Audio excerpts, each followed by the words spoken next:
기도하심으로 예배 시작했습니다. 전능하사 천지를 만드신 하나님 아버지를 내가 믿사오며 그 외아들 우리 주 예수 그리스도를 믿사오니 이는 성령으로 잉태하사 동정녀 마리아에게 나시고 본디오 빌라도에게 고난을 받으사 십자가에 못 박혀 죽으시고 장사한 지 사흘 만에 죽은 자 가운데서 다시 살아나시며 하늘에 오사 전능하신 하나님 우편에 앉아 계시다가 저리로서 산 자와 죽은 자를 심판하러 오시리라. 성령을 믿사오며 거룩한 공예와 성도와 서로 교통하는 것과 죄를 사하여 주시는 것과 몸이 다시 사는 것과 영원히 사는 것을 믿사옵나이다. 아멘. 하나님 아버지, 오늘도 이렇게 모두 모여서 예배드리게 하시니 참으로 감사합니다. 하나님 예배 가운데 함께해 주셔서 하나님께와 홀로 영광들을 돌려올릴 수 있고 또 말씀으로 인해 은혜 받는 시간 될 수 있도록 하나님 이 예배 시간 전적으로 함께하여 주시옵소서. 예수님의 이름으로 기도드렸사옵나이다. 아멘.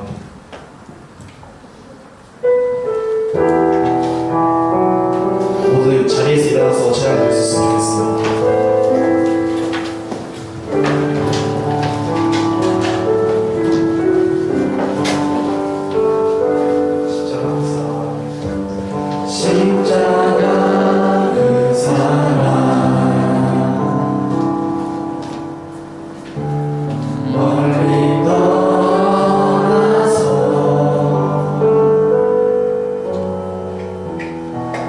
무너진 나의 삶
상할 때 꺾지 않으시고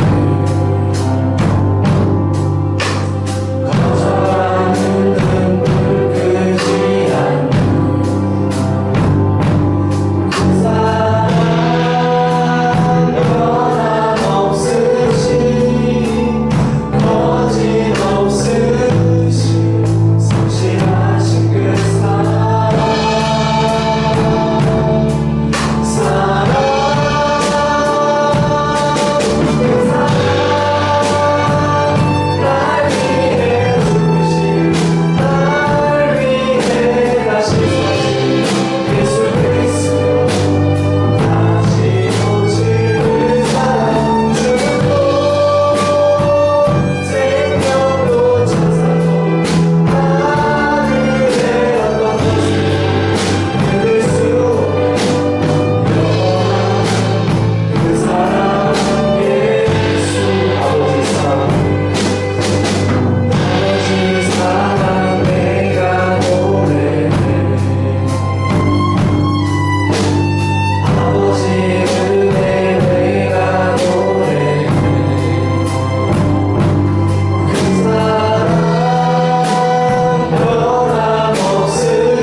읽도록 하겠습니다.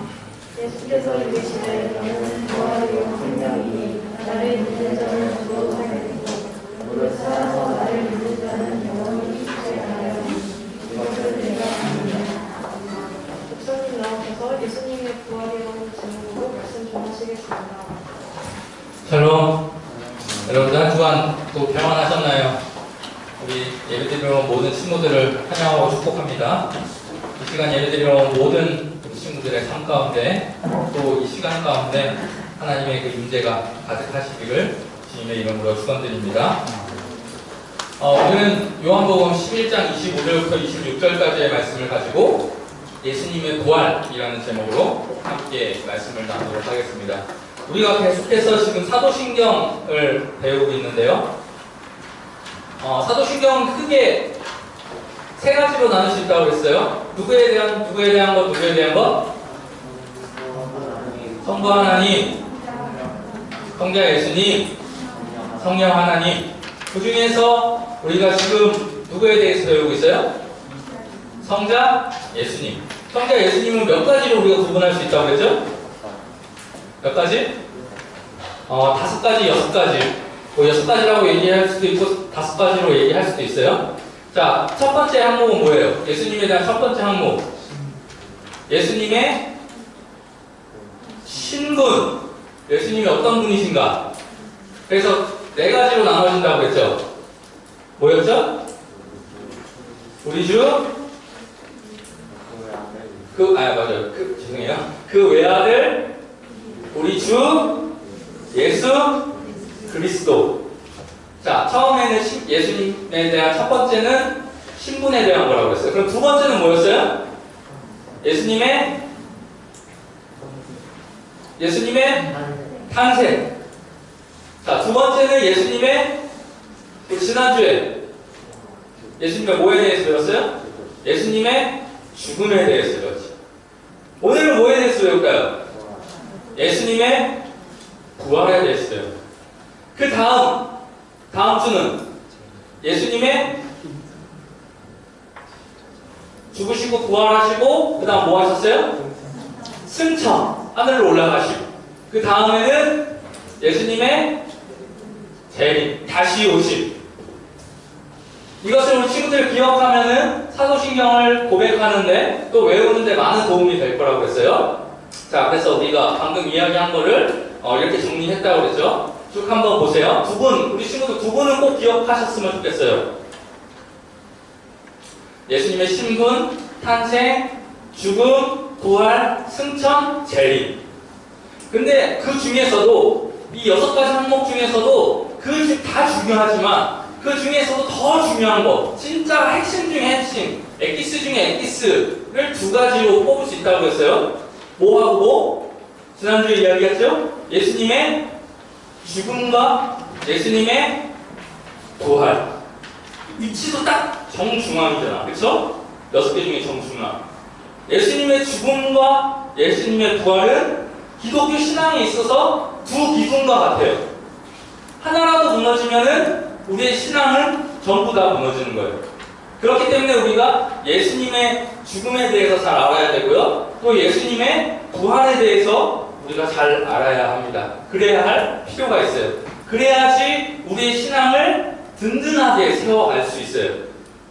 반대로 우리가 이것에 대해서 잘 알지 못하면 다른 것을 열심히 쌓아도 우리한테 바람이 불고 우리의 삶 속에 고난이 찾아오고 어려움이 찾아오면 우리의 믿음이 무너질 수 있다는 거예요. 그만큼 오늘 중요한 내용을 배운다는 거 기억하시기 바라요. 그래서 오늘은 예수님의 부활. 그 내용은 어떤 내용이죠? 장사한 지 사흘 만에 죽은 자 가운데서 다시 살아나시며. 우리는 이렇게 고백해요. 장사한 지 사흘 만에 죽은 자 가운데서 다시 살아나신 예수님. 그 예수님을 내가 믿습니다. 우리는 이렇게 고백하는 거예요. 자, 근데 우리 친구들이 많이 헷갈려 하는 게 있어요. 장사한 지 사흘 만이라고 그랬는데 우리 친구들 사흘 헷갈리면 안 돼요. 사흘이 며칠이에요? 3일이에요. 4일도 아는 친구 있어요? 4일 아니에요? 하루, 이틀, 사흘, 나흘. 그렇죠? 이거 잘 기억하세요. 요즘 학교에서 배워요? 그런 거? 근데 되게 잘한다. 목사님 몰랐거든요. 제가 나중에 알았어.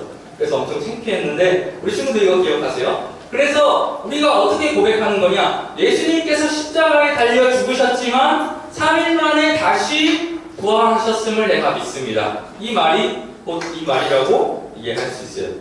자, 근데 우리가 꼭 기억해야 될 것. 이 예수님의 부활에 대해서 우리가 고백할 때, 우리가 이 항목을 고백할 때마다 꼭 기억해야 할 것이 있어요. 예수님의 부활은 흔히 말하는, 세상 사람들이 말하는 소생이라고 하는 것과는 다르다라는 거예요. 자, 소생은 어떤 것일까? 소생은 뭐냐? 죽었다가 그냥 단순히 다시 살아나는 것. 예수님의 다시 살아나심은 이 소생이 아니에요. 그냥 죽었다가 다시 살아나는 게 아니에요. 죽었다가 다시 살아나는 사람은 또 다시 죽을 수밖에 없어요. 자, 신약 성경에 소생한 사람들이 몇 있어요? 누가 있을까? 나사로, 또 자신 있게 나사로랑 야이로의 딸, 그리고 한 명 있었는데 나인성 과부의 아들. 이 사람들은 우리가 부활했다라고 이야기하지 않아요. 성경에도 예수님께서 그들을 부활시키셨다라고 이야기하지 않아요. 그들은 소생한 거예요. 나사로도 죽었다가 다시 살아났지만 또 시간이 지났을 때 그도 어떻게 됐어요? 다시 죽게 됐어요. 나인성 과부의 아들도 마찬가지죠. 다시 살아났지만 결국에 시간이 지났을 때 다시 죽게 됐어요. 야이로의 딸도 마찬가지죠. 다시 죽게 됐어요. 소생은 그냥 단순히 죽었다가 살아나는 것, 생명을 잠시 연장하는 거예요. 생명을 잠시 연장하는 것. 그들 또한 죽음의 그 권세에서 벗어날 수 있어요? 없어요? 없어요. 다시 살아났지만 결국은 다 죽게 돼 있어요. 예수님의 부활은 이런 부활이 아니라는 거예요. 예수님께서 부활하셨다 할 때 그 부활은 이 소생과는 다르다라는 것을 우리가 기억해야 한다는 것이죠. 그러면 예수님께서 다시 살아나신 그것은 무엇이냐? 그 부활은 어떤 것을 이야기하는 것이냐? 우리가 말하는 부활은 완전히 새롭게 변화되는 것. 자, 여기 나와 있죠? 그렇기 때문에 소생과 부활은 같은 거예요? 다른 거예요? 다른 거예요. 소생은 생명을 잠깐 연장하는 것이라고 한다면 부활은 뭐냐? 완전히 새로운 몸으로 변화되는 것. 더 이상 썩지 않고 더 이상 죽지 않는, 쉽게 말하는 영생불사의 몸으로 변화돼서 사는 것이 바로 부활이에요. 예수님의 부활은, 우리가 고백하는 그 예수님의 부활은 이 부활이에요. 완전히 새로운 몸으로 변화되신 부활. 예수님께서 잠깐 다시 그 육체의 몸을, 예전에 쓰셨던 몸을 입고 오신 게 아니라 완전 변화된 새로운 몸으로, 더 이상 죽지 않고 썩지 않는 몸으로 오셨다는 것을 고백하는 것입니다. 근데 우리 친구들 중에도 아마 이 사실, 저게 어떻게 말이 되겠어 라고 생각하는 친구들이 아마 많이 있을 거예요. 역사적으로도 그런 사람이 얼마나 많았겠어요. 이 중에 앉아있지만 의심하는 사람도 있을 거예요. 영생불사의 몸? 무슨 판타지 소설 웹툰에나 나오는 그런 말 아닌가? 그렇게 생각할 때일 수 있죠. 역사적으로 그런 사람들, 여러분처럼 생각하는 사람들이 얼마나 많았겠어요. 그 사람들이 예수님의 그 부활하심에 대해서 진실을 밝혀보자, 이게 예수님의 부활하심이 뻥이다 라는 것을 밝혀내고자 얼마나 많은 과학자들과 얼마나 많은 그 전문가들이 여기에 뛰어들었는지 몰라요. 근데 지금까지도 그들은 확실한 것을 증명하지 못했어요. 아무것도. 자, 그 의심하는 사람들 중에 증거를 내놔라, 부활하신 증거를 내놔라 라고 말하는 사람이 있어요. 자, 우리가 어떤 사건이 진짜 있었던 사실임을 증명하려면 세 가지가 있어야 돼. 그게 뭐냐? 우리 여기 한번 읽어봅시다. 첫 번째는 뭐가 필요해요? 증인에 의한 증거. 쉽게 말하면 증언이 필요해요. 어떤 사건이 사실인가를 밝혀내기 위해서는 그것을 본 다른 사람께 증언이 필요해요. 그 다음에 두 번째는 뭐가 필요해요? 물적 증거가 필요해요. 거기에 뭐 남겨진 단서 같은 것들. 살인 현장이면은 거기에 쓰여진 뭐 흉기나 아니면 뭐 혈흔이나 뭐 그런 것들. 자, 그 다음에 세 번째는 뭐가 필요해요? 정황적인 증거가 필요해요. 정황은 뭐냐? 상황. 쉽게 말하면 뭐 정황적인 증거는 이런 거예요. 좁은 방이 있었어요. 그 방에 빵이 하나 놓여져 있었어요. 근데 시간이 지나니까 그 빵이 없어진 거야. 야, 이 빵 누가 먹었어? 근데 그 당시에 그 방에 있었던 사람은 딱 한 명밖에 없었어. 그러면 우리는 정황적인 증거, 정황적인 상황으로 범인이 누구라고 생각을 해요?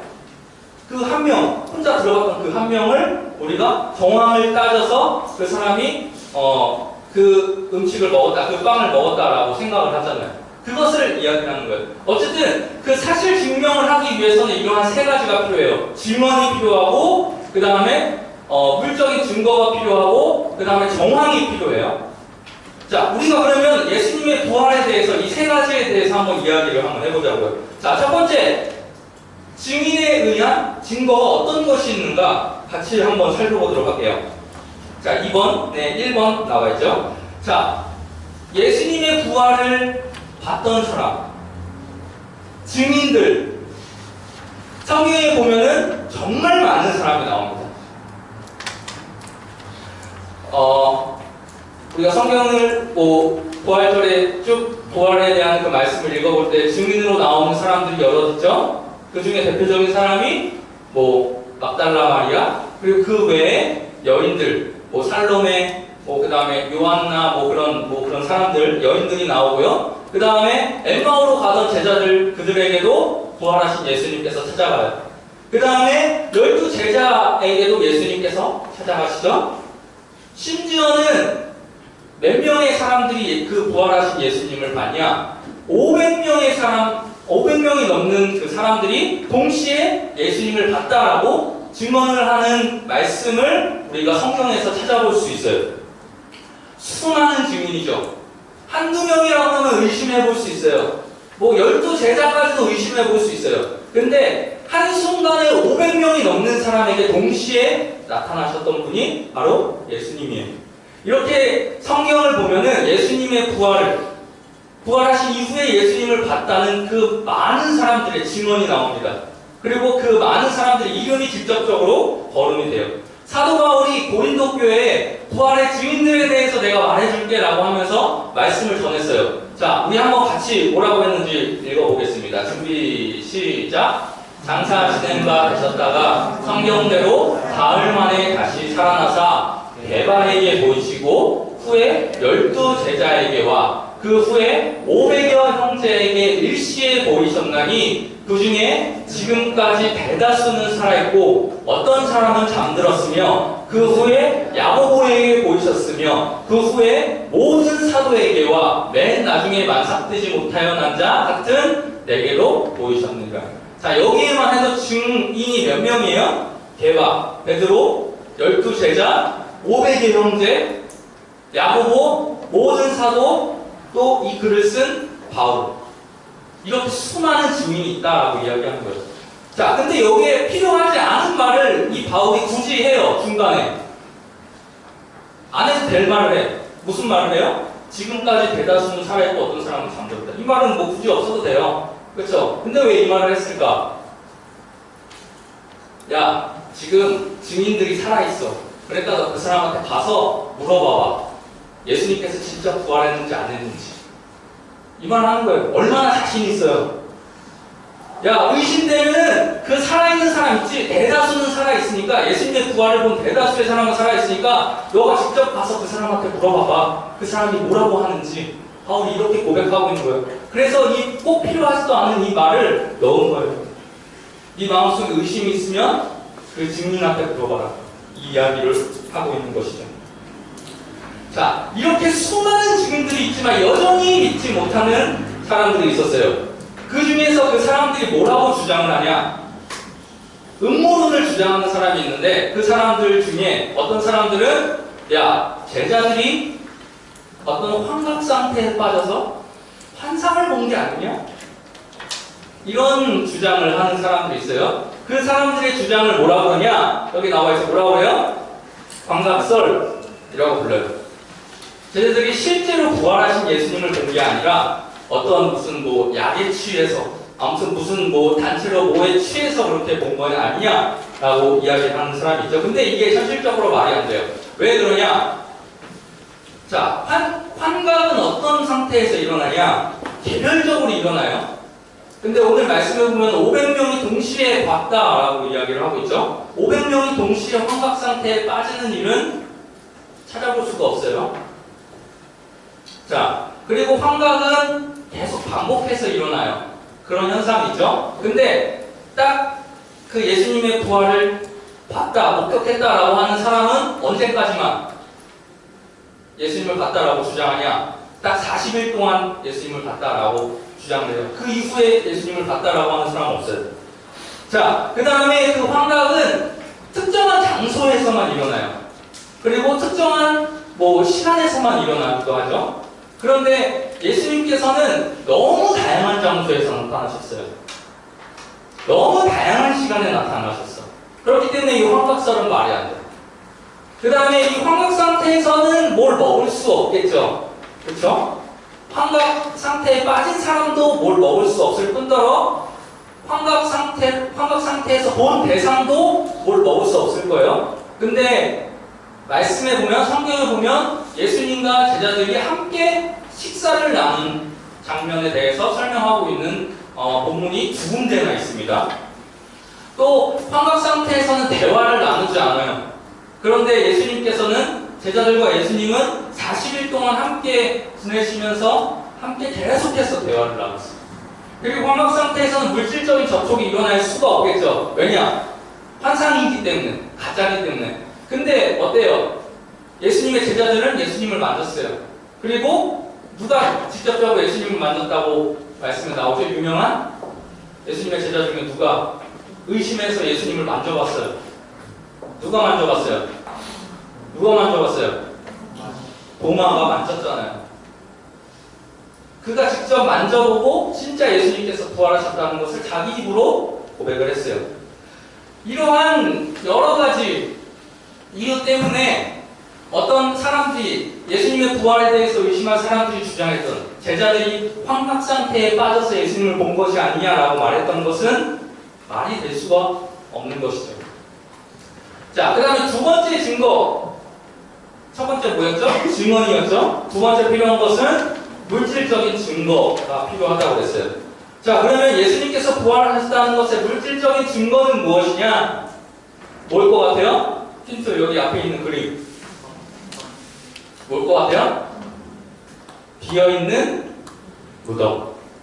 빈 무덤이 바로 예수님께서 부활하셨다는 물적 증거예요. 아니, 비었다는 게 어떻게 증거가 될 수 있어요?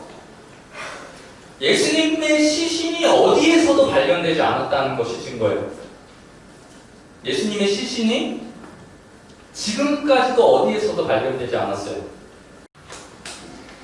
누군가가 예수님의 시체를 훔쳤거나 아니면 진짜 성경에 쓰여져 있는 대로 예수님께서 부활하셨거나, 시신이 없다는 이 둘 중에 하나겠죠?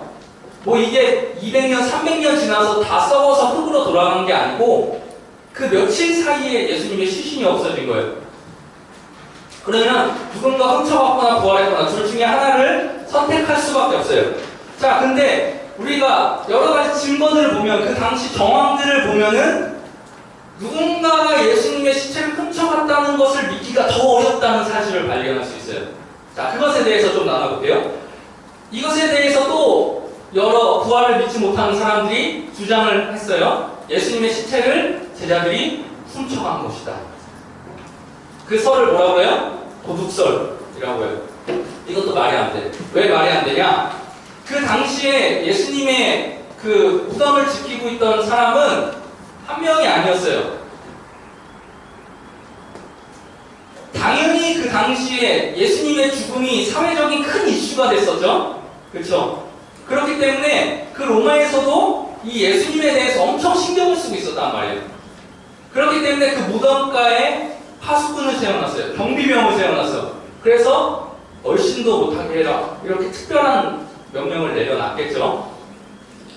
그런 상태에서 예수님의 시신을 훔쳤다라는 것은 사실 믿기 어려워요.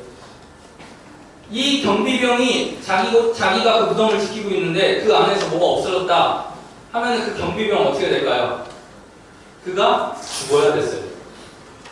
뭐 어떤 사람들은 예수님의 제자들이 그 경비병을 이렇게 뇌물을 줘서 이렇게 좀 할 수 있지 않았겠냐라고 생각할 수 있는데, 여러분, 그 시체가 없어지면 경비병이 죽어야 된다니까요. 그런데 물질이 뭐가 필요하겠어요? 그리고 한 명이었으면 그래. 한 명이었으면 가족을 위해서 내가 희생할게 하면서 큰 보물을 받았을지도 모르겠어요. 근데 두 번째 나와있죠. 그 당시에 그 국민들 함께 움직이던 조가 있었어요. 그 조는 몇 명씩 같이 움직였냐? 여기서 몇 명이라고 했어요? 16명이었어요. 16명을 동시에 매수했다는 건 말도 안 되고요.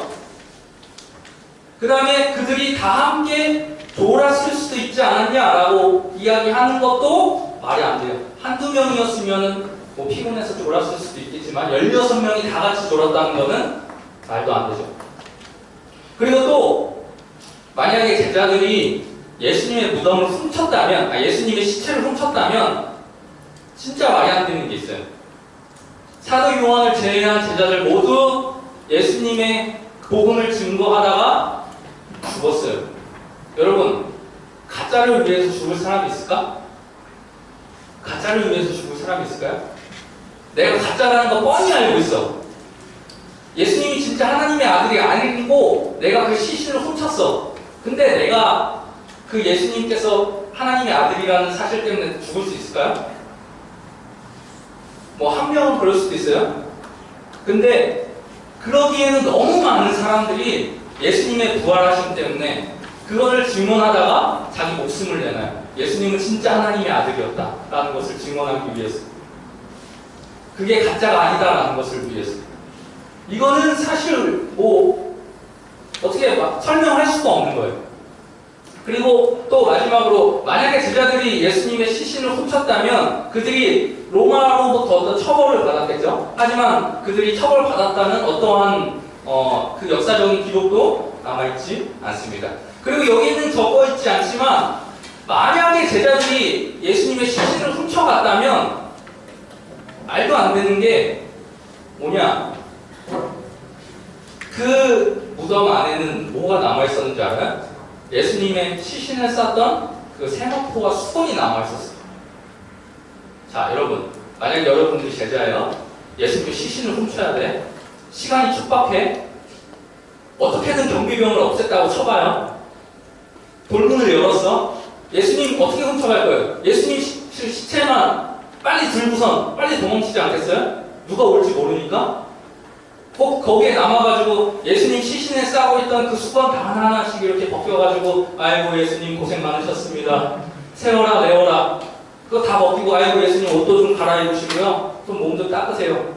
그 다음에 그렇게 모셔갈 사람 있겠어요? 여러분이 도둑질을 하는데 아이폰이 있어. 근데 그게 빡토리야. 박스를 한 번도 안 뜯었어. 그러면 여러분 어떻게 훔쳐가요? 그냥 그 통째로 훔쳐가서 내가 아무도 안 보는 곳에서 몰래 열어보겠죠. 내가 도둑질을 하는데 거기서, 여러분 제가 여기서 언박싱을 해보겠습니다 하면서 부품 하나하나 이렇게 소개하고 열어보고, 이런 부품이 있네. 아유 땡 잡았네. 그럴 사람 있어요 없어요? 아무도 없죠. 그 무덤에 예수님의 시신을 싸고 있던 세마포가 남아있었다는 거는 예수님께서, 제자들이 예수님의 시신을 훔쳐갔다라는 것을 얼마든지 반박할 수 있는 증거가 될 수 있다라는 것이에요. 자, 이거 말고도 차고 넘치는 이유들이 있어요. 그러면 이러한 것들을 봤을 때, 이러한 내용들을 봤을 때 우리가 생각해 볼 수 있는 것은 무엇이냐? 도둑질을 했다는 것은 말이 안 된다. 그러면 나머지 하나는 무엇이냐? 정말 예수님께서 말씀대로 부활하셨다는 것이죠. 자, 그리고 세 번째를 봅시다. 자, 증언에 대해서 봤고요. 증거에 대해서 봤고요. 그 다음에 정황에 대해서 봐야 된다고 했죠. 비록 증인이 없다고 해도, 그리고 비록 증거가 없다고 해도 우리는 사실 정황만으로도 예수님의 부활을 증명해낼 수가 있어요. 예수님이 부활하지 않았다면 도무지 일어날 수 없는 일들이, 수많은 일들이 일어났어요. 첫 번째는 무엇이냐? 예수님께서 부활 이전에 했던 예수님의 말과 행동이에요. 부활 이전에 예수님께서 하셨던 말과 행동. 예수님께서는 미리 제자들에게 언지를 주셨어요. 내가 십자가에 달려 죽을 것이지만 다시 살아날 것이다 라고 이야기를 계속해서 하셨어요. 그러한 증언들을 토대로 했을 때 예수님의 부활이 사실이라는 것을 알 수 있죠. 그리고 또한 예수님께서는 뭐라고 말씀하셨어요? 내가 하나님의 아들이다라고 말씀하셨죠. 하나님의 아들이라면 얼마든지 부활하실 수 있다라는 것을 우리가 생각해 볼 수 있어요. 자, 이렇게 첫 번째는 부활 이전에 하셨던 예수님의 말과 행동이고, 두 번째는 무엇이냐? 아까 전에도 우리가 살펴봤었죠. 여기서 살펴봤었던 제자들의 놀라운 변화. 여러분, 예수님께서 십자가에 달리셨을 때 자기 목숨을 부지하려고 제자들이 어떻게 했어요? 예수님을 다 모른 척 했어요. 다 도망갔어. 뿔뿔이 도망갔어. 나 예수 몰라요. 나 그런 사람 따라간 적 없어요. 나 그런 사람하고 같이 다닌 적 없어요. 다 예수님을 부인하고 뿔뿔이 흩어졌다라고 성경에 나와 있죠. 근데 그들이 갑자기 돌변해요. 자기 목숨 부지하려고 그렇게 예수님을 부인했던 사람들이 갑자기 하루아침에 돌변해서 예수님께서 진짜 하나님의 아들이셨다, 예수님께서 진짜 부활하셨다라고 하면서 자기 목숨을 내놔요. 왜 이렇게 돌변했어요?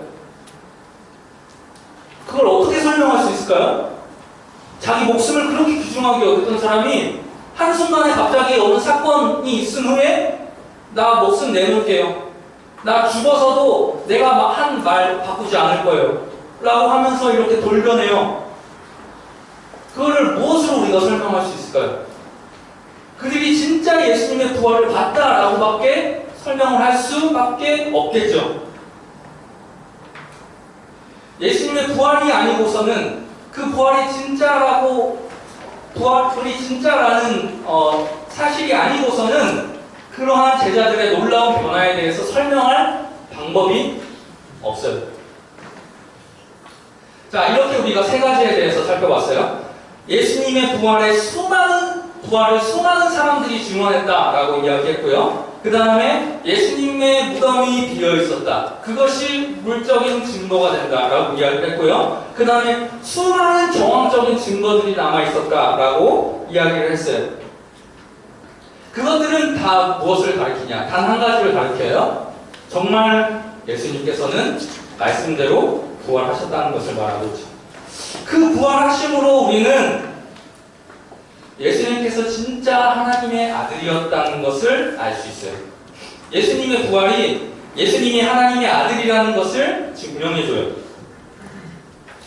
우리가 지난 시간에도 계속 배웠죠. 예수님의 삶과 예수님의 죽음도 예수님이 하나님의 아들이다라는 것을 증명해줘요.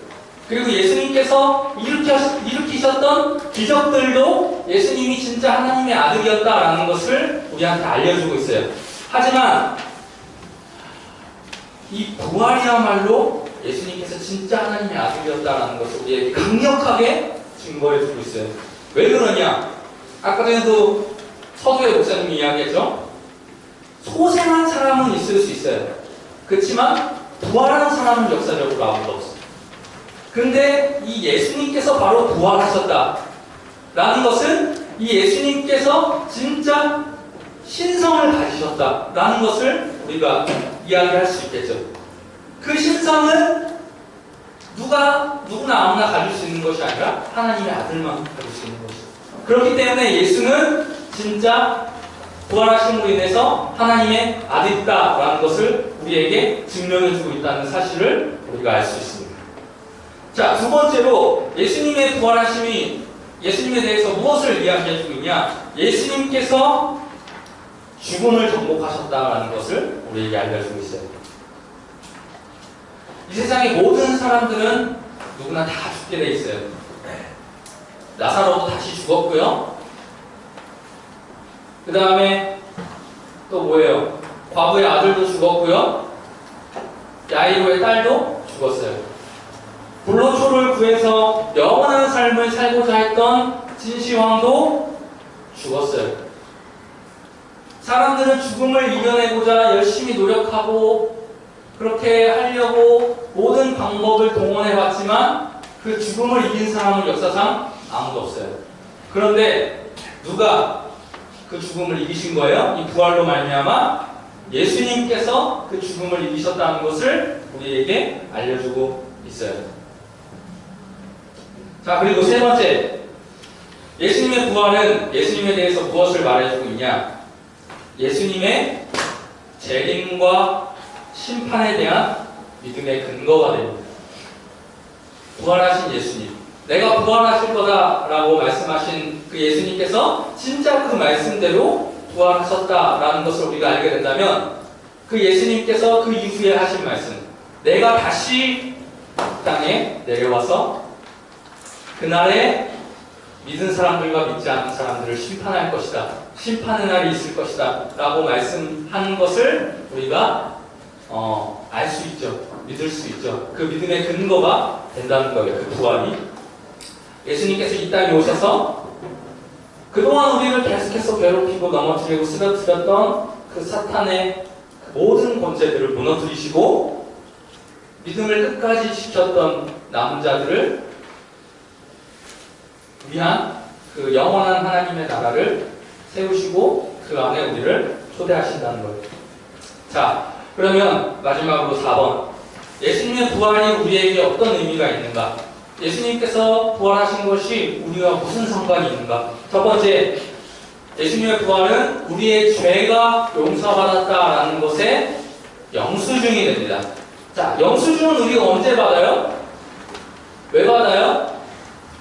내가 지불한 대가가 내가 치른 대가가 잘 지불되었나 확인하는 것이죠. 자, 만약에 예수님께서 부활하시지 않으셨다면 예수님의 그 죽으심으로 인해서 내 죄가 용서받게 되었는지, 내 죄가 씻겨졌는지 확인할 방법이 없어요. 그냥 추측만 할 뿐이죠. 근데 예수님께서 다시 살아나셨다라는 것은, 예수님께서 죽으셨다 살아나셨다는 것은 내 죄값이 제대로 지불됐고 나는 이제 자유로운 몸이 되었다라는 것을 증명해주고 있는 거예요. 영수증처럼. 예수님의 부활. 그래서 여기서 나와있죠. 예수님의 부활로 인해 우리의 죄가 모두 용서되었다는 것을 우리가 그 부활을 통해서 확인할 수 있게 된 거예요. 자, 그 다음 두 번째. 이게 진짜 중요해요. 예수님의 부활이 우리와 무슨 상관이 있냐? 우리가 소망을 갖고 살아갈 수 있게 되는 거예요. 예수님께서 부활하지 않았다면 우리도 그냥 이 땅 가운데 살다가 그냥 죽고 끝나는 거죠. 하지만 예수님께서 다시 살아남으로 인해서 우리도 어떤 소망을 갖는 거예요? 그 예수님과 같이 다시 부활하게 될 것이라는, 영생하게 될 것이라는 소망을 가질 수 있게 된다는 거죠. 예수님의 부활은 우리 성도들의 부활에 무엇이 되냐? 첫 열매가 되셔요. 자, 이것에 대해서 목사님이 설명한 적이 있어요. 지금 계절적으로도 가을이죠. 가을에 사과나무가 있어요. 그 나무에 열매가 맺혀져요. 근데 거기에 우리가 생각해봐요. 우리가 어떤 우리 집에 한 나무가 있어. 근데 거기서 열매가 맺혔어. 짠! 무슨 열매가 봤더니 사과 열매가 맺혔어요. 그러면 우리가 그 이후에 그 나무에서 계속해서 사과나무가 열릴 거라는 걸 추측할 수 있죠. 그쵸? 근데 첫 열매가 안 열려요. 그러면은 그게 살아있는 나무인지 죽어있는 나무인지 알 수가 없어요. 마찬가지로 예수님께서 부활의 첫 열매가 되셨어요. 짠! 하고 첫 열매가 됐어요. 그러면 그 이후에 수많은 사람들이 그 나무에서 계속해서 부활하게 될 것이라는 것을 우리가 추측할 수 있죠. 예수님의 부활이 우리의 첫 열매가 되셨다는 것은 우리 또한 예수님과 같이 부활하실 것이라는 것을 추측해 알 수 있다는 것이죠. 그래서 예수님의 부활하신 몸은 앞으로 우리가 부활해서 가지게 될 몸의 본복이에요. 아까 전에 목사님이 말했죠? 예수님께서는 다시는 죽지 않고 다시는 썩지 않은 영화로운 몸으로 부활하셨다고 했어요. 우리 또한 그러한 몸으로 부활하게 될 거예요. 만약 그때까지 우리가 살아있다면, 예수님께서 다시 오시는 날까지 우리가 만약 살아있다면 우리는 산 상태로 영화로운 몸으로 변화될 거예요. 어쨌든 예수님의 부활은 우리 믿는 신자들이 가질 수 있는 최대의 소망이라는 것이죠. 말씀을 맺을게요. 여러분, 지금 삶이 너무 힘들고 너무 고달프고 너무 어렵다고 해도 낙심하고 낙담할 필요가 없어요.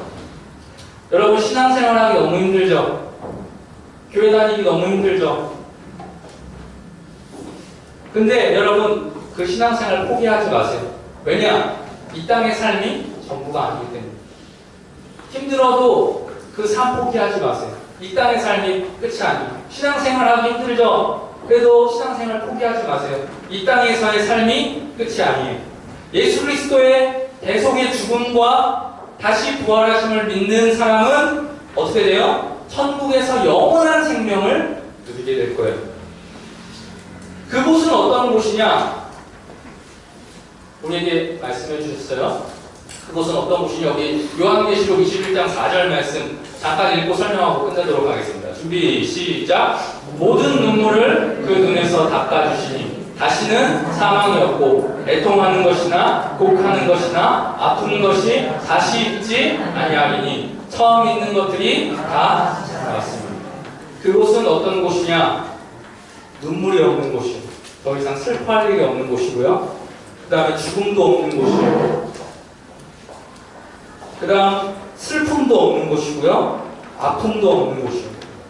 영원한 기쁨과 영원한 감사와 영원한 찬양만 넘치는 곳이에요. 그렇기 때문에 우리 친구들 그 날을 기약하면서 지금 삶은 힘들지만, 지금 교회 다니기는 어렵고 예수 믿기는 힘들지만 우리 친구들 또한 부활하게 돼서 예수님처럼 영원토록 지금 이 땅 가운데 사는 날과는 비교할 수 없을 만큼 그 수많은 날들을 눈물 없는 곳에서, 슬픔 없는 곳에서, 기쁨만 넘치는 곳에서, 즐거움만 넘치는 곳에서 살게 된다는 사실을 기억하면서 그 소망을 가지고 하루하루를 감사함으로, 기쁨으로, 믿음으로 살아갈 수 있었으면 좋겠습니다. 우리 이러한 삶을 살아가시는 우리 모든 대전중학교 중등부 친구들 되기를 바랍니다. 사랑해 주님 감사합니다. 오늘 말씀을 통하여서 또 주님의 그 부활하심을 아버지 저희들 잊게 하여 주시고 깨닫게 하여 주시니 감사합니다. 아버지 우리 모든 친구들 이것이 아버지 정말 우리 친구들의 고백이 되게 하시고 입술의 고백이 되게 하셔서 아버지 우리 친구들 평생 사는 동안 아버지 그 부활의 소망을 가지고 늘 이 세상에서의 삶은 어렵지만 그 소망으로 인하여서 감사하며 기뻐하며 아버지 희망을 가지고 소망을 가지고 살아갈 수 있는 우리 모든 친구들 다 되어질 수 있도록 주여 그 마음 가운데 믿음을 허락하여 주시옵소서. 하나님 아버지 그렇게 일하실 주님께 감사하며 아버지 이 시간 주님께 예물을 가지고 나왔습니다. 아버지 드려진 모든 손길들 기억하여 주시고 그 모든 감사의 제목들 기억하여 주셔서 아버지 우리 친구들의 그 인생 가운데 더 감사할 일들이 넘쳐나게 하시고 아버지 그 가운데 주님의 그 동행하심과 은혜가 넘쳐나는 삶을 살게 하여 주시옵소서. 하나님 아버지 이 모든 예물들 주님 나라 위하여서 주님 영광 위하여서 주님 뜻 위하여서만 쓰이게 하여 주시옵소서. 이제는 우리 주 예수 그리스도의 은혜와 하나님의 사랑하심과 성령님의 교통하심이 예수 그리스도의 부활로 말미암아 소망을 가지고 이 땅 가운데 기쁨으로 살아가길 다짐하는 여기 모인 모든 중등부 친구들 삶 위에, 가정 위에, 학업 위에 이제로부터 영원토록 함께 있을지어다. 아멘.